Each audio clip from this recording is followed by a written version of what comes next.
오늘 말씀을 중심으로 하늘로부터 오는 표적이라는 제목으로 우리 성도님들과 은혜 나누기 원합니다. 예수님께서 이 땅에 오셔서 행하신 모든 일들은 아버지 하나님의 뜻을 이루기 위해서 행하셨다라고 말씀하셨습니다. 그런데 재미있죠?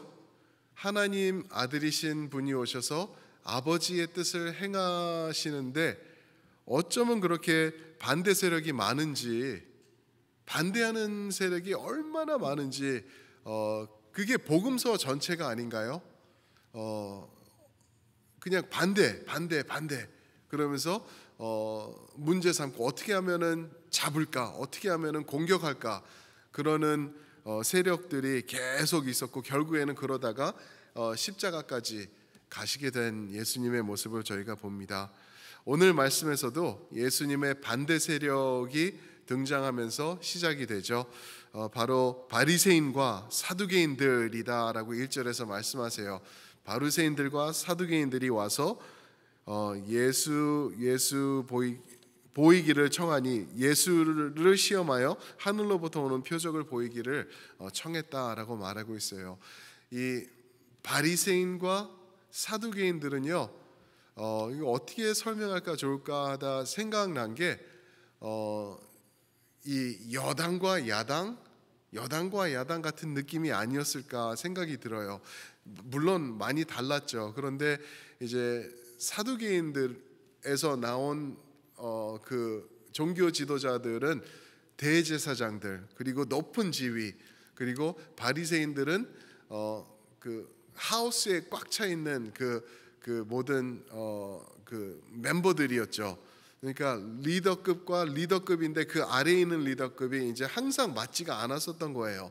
그래서 동의를 못하고 항상 여기서 이거를 시작하자 그러면 저쪽에서는 딴지를 걸고, 아니다 이렇게 하면 안 된다 그러면 이게 뭐가 안 되냐 이러고 계속 문제가 있었던 세력이 이 바리새인들과 사두개인들, 그렇게 되는 것이죠. 그런데 이 여당과 야당 같은 이 세력이 도저히 함께 하지 못하는 세력인데 예수님 공격에 있어서는 연합작전을 시작하는 거예요. 연합이 되어서 예수님을 공격해 오는 거죠. 그러면서 시험하였다, 예수를 시험하여 라고 말하는데, 이 시험하였다라는 1절에 나오는 이 단어가 예수님께서 어디죠? 광야에 성령에 이끌려서 그 마태복음 4장이죠. 성령에 이끌려서 광야에 나가셨을 때 마귀가 예수님을 시험하였다라는 동일한 단어예요. 그냥 어떤 사람일까 볼까? 도대체 누군가, 이 정도는 해낼 수 있을까? 궁금해서 이렇게 시험하는 차원이 아니라 없이 하기 위해서, 여기서 무너뜨리고 무마시켜버리기 위한 그러한 시험을 말하는 거예요. 그래서 바리새인들과 사두개인들이 와서 예수를 시험하였다 그러면서 이들이 무엇을 가지고 시험했냐 하면은요, 1절 보니까 하늘로부터 오는 표적이래요. 예수님, 당신이 하나님의 아들일 텐데 하늘로부터 오는 표적을 보여달라고 이제 말을 하고 있는 것이죠. 바리새인들은요, 그리고 이 사두개인들은요, 이미 예수님의 그냥 지속되는 많은 표적들을 보아왔어요. 어느 정도까지 보았냐 하면은 자신들을 중심으로 모여야 될 사람들이 자신들에게서 등을 돌리고 예수님을 향하고 예수님을 쫓아가는 모습이 시기가 날 정도로 이런 많은 표적들을 봤는데, 어떤 것들이 이 마태복음 1장부터 15장까지 나오는지 제가 좀 이렇게 봤더니 이러더라고요. 8장에 보니까 이제 그 산에서 내려오셔서 제일 먼저 하신 표적이 나병 환자를 고치신 것이었어요. 나병 환자를 고쳤다는 것은 거기서 게임 끝난 겁니다. 나병은 신이 내리신 병이고, 이거는 절대 치료할 수 없는 병, 신께서 마음을 바꿔 먹으시면은 치료하는 병이 나병이었어요. 그런데 내려오자마자 예수님께서 나병 환자를 치료하셨어요. 그러면은 거기서 모든 표적과 모든 것은 질문은 답이 된 거거든요. 나병 환자를 고치셨는데 그것도 봤는데 반대하고 있는 것이죠. 8장에 또 계속해서 보시면 귀신들을 쫓아요. 귀신들을 쫓습니다. 하나님과 귀신과의 만남에서 귀신들이 쫓겨나가는 것을 보죠. 9장에서는 중풍병자를 고칩니다. 9장에서는 또 9장 끝쪽에 가서는 맹인들을 고치고 또 귀신들을 또 쫓고요. 9장 18절에 가니까요, 죽은 사람을 살리세요. 죽은 사람, 딸이 죽었는데 예수님께서 가서 그 딸을 이제 말씀으로 이제 선포하시면서 딸을 살리세요. 이런 표적들을 본 거예요. 그리고 12장에 가서는 또 귀신을 쫓으시고 14장에 가서는 5천 명을 먹이십니다. 오늘 말씀에서도 언급이 되죠. 5천 명을 먹이시고 14장 35절에서는 모든 병자를 고쳤다. 많은 사람들이 많은 병자들을 데리고 왔는데 모든 병자를 고치셨대요. 한두 명 그냥 isolated incident가 아니라 모든 병자들. 그리고 15장 29절에서는 갈릴리 호숫가에서 이제 또 사역을 하시죠. 갈릴리 호숫가에서 다리 저는 자, 장애인, 맹인, 말 못하는 사람, 이 모든 사람들을 또 고치세요. 그리고 이제 오늘 말씀 바로 전에 15장 끝에 가서는 5천 명이 아니라 4천 명을 또 먹이세요. 이 5천 명 먹인 것은 유대인 중심이었고요. 여기 4천 명은 갈릴리 호수 중심으로 이방인들을 먹였던 것을 볼 수가 있죠. 이렇게 지속되는 표적들이 나열돼 있어요. 나병으로부터 시작해서 굶는 사람들을 먹이는 일, 죽은 사람을 살리는 일, 모든 병자를 고치는 일, 귀신을 쫓는 일, 이런 일들이 있었는데 이들이 원하는 표적은 뭐길래, 하늘의 표적이 도대체 뭐길래 그것을 원하는 건가? 그래서 하늘의 표적, 그냥 땅에서 있는 것들 말고 여기 있는 이 아픈 사람들, 죽은 사람들 살리는 거 말고 그거로 불만족해서 하늘로부터 오는 표적? 이게 뭘까 생각을 해봤어요. 그랬더니 그냥 드는 생각이 출애굽할 때 하늘로부터 표적이 임했죠. 만나예요. 만나. 하늘로부터 오는 표적이 있었는데 40년 동안 만나를 먹었던 이스라엘 백성이죠. 그런데 그 만나를 먹으면서 어땠는지 우리가 알죠. 하늘로부터 오는 표적을 보고 이 사람들이 하나님의 은혜 가운데서 살고 하나님 중심으로 신앙이 돈독해졌던가요? 아니요. 그 만나를 받아 먹으면서 하나님 앞에 죄를 지었던 이스라엘 백성인 것을 보죠. 하늘로부터 오는 표적을 보고 그거를 먹으면서 그거로 생명을 40년 동안 연장해 왔는데 그 표적을 보고도 죄를 졌어요. 그리고 또 그 출애굽 때 하늘로부터 오는 표적이 하나 더 있었죠. 낮에는 구름 기둥, 밤에는 불 기둥. 이것을 통하여서 하늘로부터 임하는 분명한 표적, 눈으로 항상 보던 표적, 자신들이 밤낮으로 체험하던 표적인데 그것 때문에 하나님을 잘 믿게 됐던가요? 40년 동안? 아니요. 웬걸요? 그 표적이 버젓이 눈앞에서 밤낮으로 있고 40년 동안 있었는데 그 앞에서 하나님을 원망했던 걸요. 이거를 보면서 이들이 원하는 표적이 무엇일까 생각을 해봤는데 이 표적이 중요한 게 아니더라고요. 표적이 중요한 게 아니라 이들이 원하는 거는 그냥 예수님이 싫은 거예요. 예수님이 하는 게 맞아요. 하시는 걸 보면은 누가 봐도 예수님이 누구신지 바로 보이는 답이 나오는 메시아시잖아요. 그런데 싫은 거예요. 그래서 아까 말씀드렸던 8장부터 이제 산에서 내려오셔서 시작하신 이 기적들 8장부터 15장까지 그 중심에 있는 그 기적, 표적에서 이들이 말하죠. 예수님에게 저 사람이 귀신 쫓는 거는 바알세불의 힘을 받아서 하는 거라고. 그죠? 사탄의 왕 바알세불의 힘을 받아서 저렇게 귀신을 쫓는 거라고 하면서 예수님을 귀신 취급하는 거죠. 그랬을 때 예수님은 여기까지다. 너희는 끝이다. 초이스가 없다 하면서 절대 이거는 사함받지 못하는 것이다 라고 예수님께서 말씀하시죠. 어떻게 그렇게 모르냐? 너희가 이렇게 많은 표적을 봐왔는데 어떻게 이렇게까지도 너희가 나아갈 수 있냐 하시는 말씀이 오늘 1절과 2절, 3절 말씀이에요. 야, 너희는 오늘 밤 노을을 보면은 내일 날씨가 어떨 것인지 그거는 구분하는데 이렇게 날씨보다 더 정확하게 보여진 이 수많은 표적들을 보면서 어떻게 이렇게 나아갈 수가 있냐라고 말씀하시죠. 그러면서 예수님께서 거기서 끝내지 않으세요. 그러나 너희가 이렇게 불신하고 믿지 않지만 너희에게 보여줄 표적이 하나 더 남았다라고 예수님께서 말씀하시죠. 그게 바로 요나의 표적이다라고 말씀하시는 거예요. 요나의 표적. 이 요나의 표적이라는 것은 이제 12장 39절부터 40절 보시면은 또 나오세요. 거기서는 사두개인들과 바리새인들이 표적 보여주세요. 그래요. 귀신 바로 쫓고 난 다음에 표적 보여주세요 라고 얘기를 하죠. 그러니까 예수님께서 불신하는 세대만 그런 거를 보자고 그러는데 너희가 바로 그 세대구나 라고 하면서 너희에게 보여줄 표적은 하나 있다. 그러면서 그게 뭐냐면 요나의 표적. 근데 40절에 이 요나의 표적이 무엇인지 말씀하시는데 요나가 물고기 뱃속에서 사흘 동안 밤낮 있었던 것처럼 인자도 땅 아래에서 사흘 동안 있을 것이다. 당신의 죽음과 부활하심을 요나의 표적으로 말씀하시는 거였어요. 그러니까 이 그때 바리새인들과 서기관들 그리고 오늘 말씀의 바리새인들과 사두개인들에게 너희에게 보여줄 것은 이 표적밖에 없다라고 말씀하신 것은 예수님의 끝까지 이들을 향한 사랑이었다고도 저는 표현할 수 있다고 봐요. 너희들이 원하는 것 내가 보여줄 거야.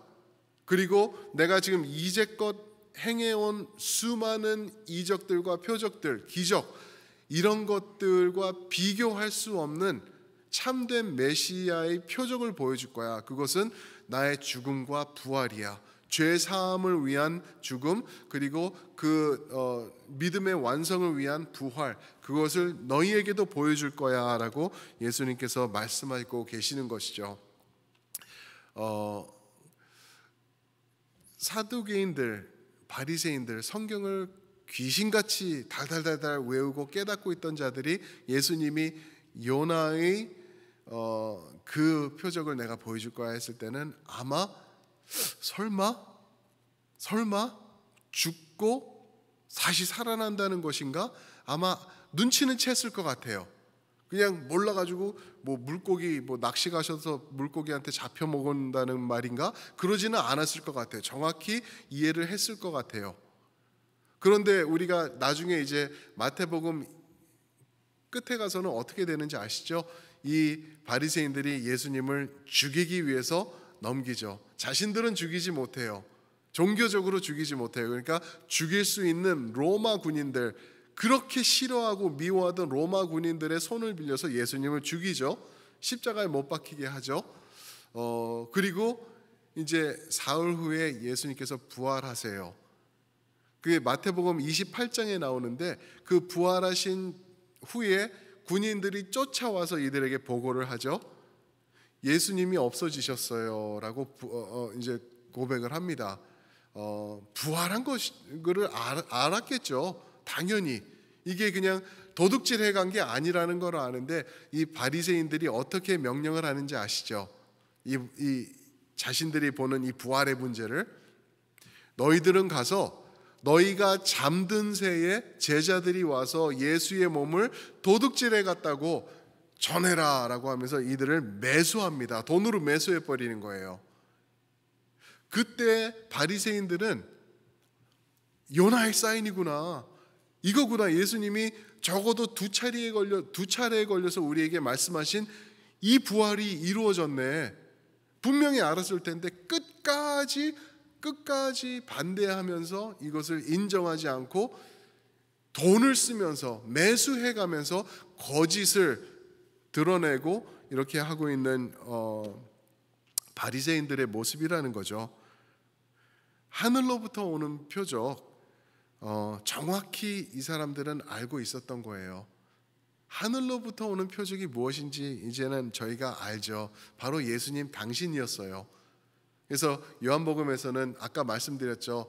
출애굽기에서는 그 하늘로부터 오는 빵 만나를 먹었는데 예수님께서 내가 그 만나다라고 요한복음에서 말씀하시는 거예요. 내가 하늘로부터 오는 표적이다라고 말씀하셨는데 이들은 거짓이다라고 바꿔버리는 거예요. 그래서 그것을 미리 또 알고 계셨던 예수님은 오늘 말씀 그 끝쪽에서 보면은 바리새인들의 누룩을 조심하라라고 말씀하시는 거예요. 그들의 누룩이 뭔지 아시죠?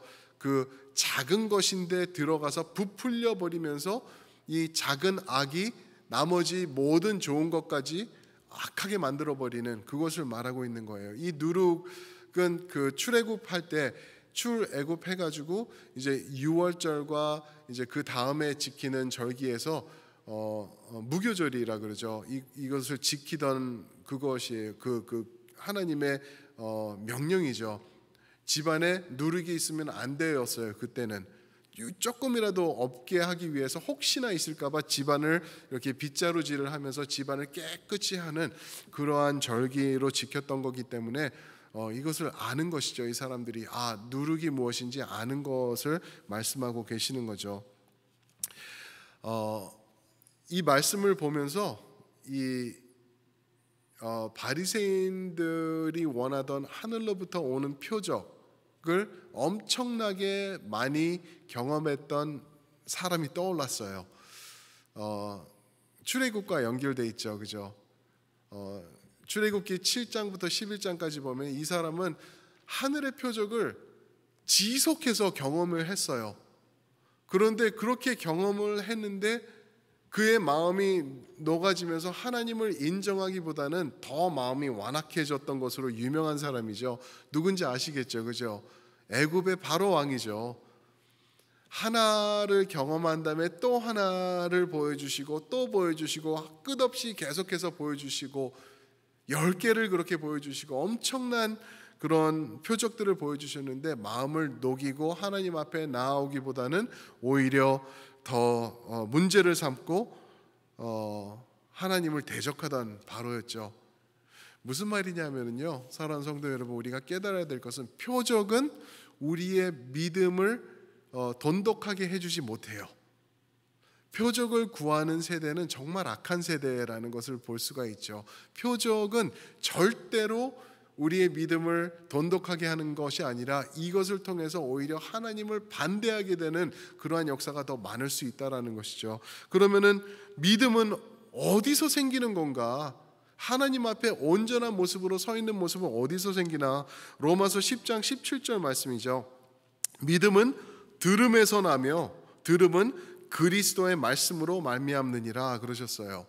믿음은 표적에서 나는 게 아니라 이거를 봤으니까 내가 믿음이 생겼다가 아니라 믿음은 하나님의 말씀을 들으면서 났는데 그 말씀 중에서도 그리스도의 말씀이 뭔지 아시겠죠? 예수 그리스도의 복음이에요. 복음. 예수님에 대한 진리를 말하고 있는 것이죠. 그거를 우리가 접할 때 믿음은 거기서 생긴다라고 말하는 것이죠. 사랑하는 성도 여러분, 복음의 진리를 많이 접하시는 여러분들 되시기를 축복합니다. 복음의 진리를 반대하면서 나가는 게 바리새인들의 누룩인 거예요. 바리새인들의 누룩은 복음은 접어놓고 표적 중심, 이적 중심, 또 자기네들의 유익 중심, 그리고 평강 중심, 편안함 중심, 뭐 이런 것들이 되지 않을까 생각을 해요. 그런 예수님을 빼먹은 이 세상이 추구하는 것들 중심으로 나아갈 때는 거기는 아무것도 없다. 하나님의 임재도 없고 축복이 있을 수 없다라는 것이죠. 저희가 이제 내일부터 아까 말씀드린 대로 홈레스 사역을 시작해 보려고 지금 준비하고 있어요. 아마 쉽지 않을 수 있어요. 날씨도 덥고, 그렇죠? 음식을 가지고 나아가서 할 때 우리가 그들에게 하늘로부터 임하는 표적이 되기를 원해요. 이 사람들이 왜 이렇게 할까? 이 더운 날씨에 저 많은 음식을 가지고 저렇게 나와가지고 이 쉬고 다른 사람들은 술 마시고 오늘 노는 날에 저 사람들은 왜 저러고 있을까? 하늘의 표적으로 우리가 그들에게 다가갔으면 좋겠어요. 가가지고 뭐 많은 것, 뭐 복음의 진리 이런 것도 전할 시간도 많이 없어요. 그냥 사랑만 하는 거예요. Love on them, 그죠? 사랑을 보여주는 그러한 사역이 되었으면 합니다. 그래서 우리 성도님들 많이 기도해 주시고요. 또 격려해 주시고요. 우리 서울전도사님 중심으로 우리 영어회중이 움직일 텐데 많이 미숙할 거예요. 그래도 이제 이런 사역 우리 교회에서 할 수 있다라는 게 얼마나 감사한지 몰라요. 우리 교회가 많은 것 주셔가지고 이제는 그것을 가지고 우리가 나갈 수 있어서 나보다 힘든 사람들을 섬길 수 있다. 너무나 감사한 것 같아요. 넉넉하지 않잖아요, 우리 교회도. 그런데 이렇게 할 때 하나님께서 얼마나 기뻐 받으실까 하는 생각이 듭니다. 그거 놓고 또 기도해 주시고 함께 동참해 주시면 감사하겠습니다. 우리 한번 기도하면 좋을 텐데요. 오늘